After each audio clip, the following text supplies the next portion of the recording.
National Board of Computer Education. Hello everyone, মই পলাশ বৰাই NBC Narayanpur computer প্ৰশিক্ষণ কেন্দ্ৰলৈ আপোনালোকক স্বাগতম জনাইছোঁ।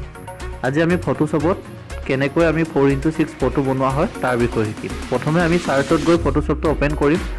তো ফটোশ্বপটো ওপেন হৈছে বৰ্তমান। ফটোশ্বপটো ওপেন হোৱাৰ পিছতে আমি ইয়াতে ফাইল মেনুত যাম। ফাইল মেনুত গৈ পেলাই ওপেন অপশ্যনত ক্লিক কৰিম। নহলে আপুনি কিবোৰ্ডৰ Ctrl+O ব্যৱহাৰ কৰিব পাৰে। ফটোকপি ওপেন হোৱাৰ পিছতে সিলেক্ট কৰি ল'ব আৰু ওপেন বুটামত ক্লিক কৰিব। ফটোকপি ওপেন হৈ গ'ল।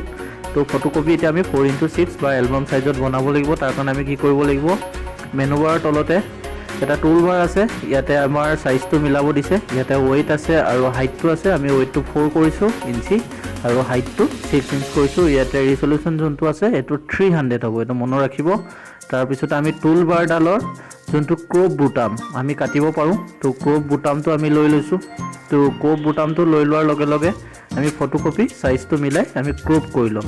আপোনাৰ যিখিনি লাগে সেইখিনি আপুনি নিৰ্দিষ্ট জোখত মিলাই ল'ব, মিলাই ক্ৰপ কৰি দিব। তো ক্ৰপ কৰিবৰ কাৰণে আমি এই ক্ৰপ বুটামটো লৈ এন্টাৰ প্ৰেছ কৰিম। এন্টাৰ প্ৰেছ কৰাৰ পিছত আমাৰ ফটোকপি ক্ৰপ হৈ গ'ল, দেখিলে। তো ক্ৰপ হৈ যোৱাৰ পাছতে আমাৰ নেক্সট কাম হ'ব যে আমি ফটোকপি ষ্টক কৰিম। মানে ইয়াতে এটা বাউণ্ডাৰী দিম। বাউণ্ডাৰী দিবৰ কাৰণে এডিটত গৈ ষ্টক কৰিব পাৰোঁ। Ctrl+A মাৰি আমি বাউণ্ডাৰীটো সিলেক্ট কৰি ল'লোঁ। তো আমি ইয়াতে এটা কালাৰ দিব পাৰোঁ। তো ইয়াতে আমি ব্লু কালাৰ দিছোঁ। তো আৰু ইয়াৰ হোৱাইটটো আমি 10px দিছোঁ। ইয়াতকৈ বঢ়াব পাৰে, এইটো আপোনাৰ নিজৰ লগত কথা। তো এতিয়া আপুনি ইয়াতে ব্ৰাইটনেছ মিলাবৰ কাৰণে Ctrl+L দবাব পাৰে। তো ইয়াত ব্ৰাইটনেছটো আপুনি Ctrl+L মাৰিও মিলাব পাৰে বা Ctrl+M মাৰিও আপুনি ব্ৰাইটনেছটো অলপ মিলাই ল'ব পাৰে। নহ'লে আপুনি কি কৰিব পাৰিব, ইমেজত গৈ পেলাই তাতে আপুনি ব্ৰাইটনেছটো মিলাব পাৰিব। মই সেইটো দেখাই দিছোঁ।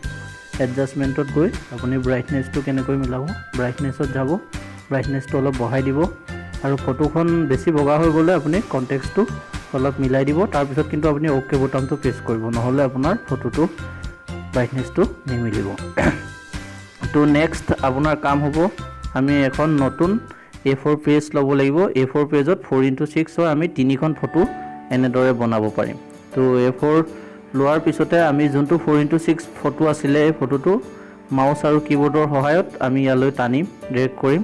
কৰাৰ পিছতে আমাৰ এটা A4 পেপাৰত আমি 3টা এনেকুৱা 4x6 ফটো উলিয়াব পাৰোঁ। তাৰ কাৰণে Ctrl, Alt আৰু মাউছৰ লেফ্ট ক্লিক এই দুটা ধৰি পেলাই আপুনি টানি দিব। আপোনাৰ 2 নম্বৰ ফটোখন আহি যাব।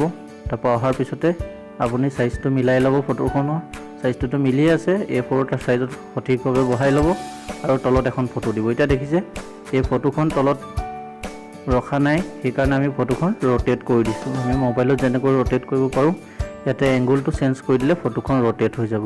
ইয়াৰ পিছতে আপুনি ফাইলত গৈ প্ৰিণ্ট প্ৰিভিউ কৰি আপুনি চাব যে আপোনাৰ ফটো ছেটআপটো ঠিকেই হৈছে নাই।